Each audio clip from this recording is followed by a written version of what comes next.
L'hydratation est essentielle au quotidien, notamment dans le sport et la performance. Quelle boisson prendre et à quel moment? Olivia va nous en dire plus.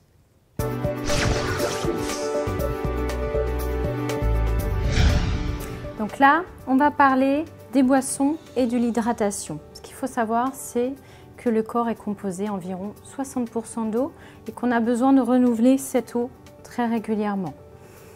À la base, normalement, seule la sensation de soif devrait nous suffire à être bien hydraté. Par contre, pour le sportif, cet indicateur est vraiment insuffisant car il va avoir des pertes beaucoup plus importantes qui sont dues à l'activité physique. Donc des pertes par la sueur et aussi des pertes de minéraux qu'il faut compenser. Normalement, la seule boisson essentielle à l'organisme, c'est l'eau.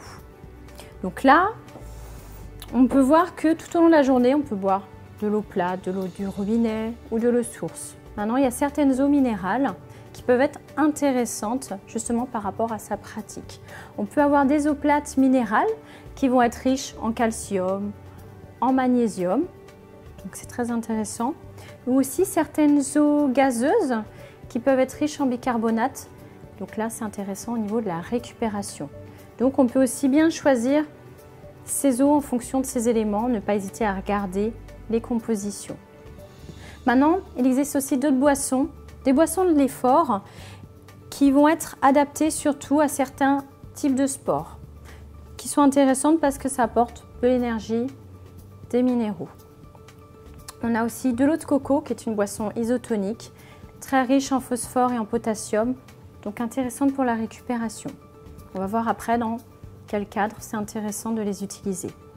Maintenant, il y a aussi une autre catégorie de boissons qui devraient rester des boissons surtout de plaisir, associées à des moments festifs, mais qui ne sont pas réellement adaptées à la pratique sportive car elles sont souvent trop concentrées en sucre. Du sucre qui n'est pas adapté, qui risque de faire monter très rapidement la glycémie. Souvent s'ensuit une chute de glycémie et là il peut y avoir un coup de barre associé et ça retarde l'hydratation. Donc il y a certains produits qu'il faut éviter pour la pratique sportive.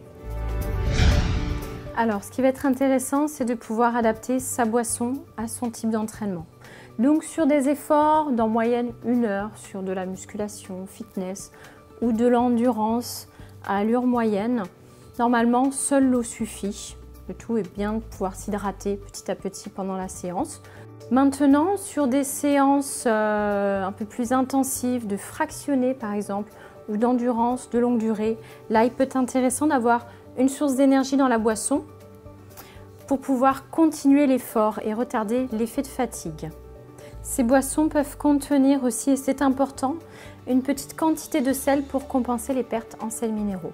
Maintenant, on peut se faire aussi sa propre boisson avec une eau plate.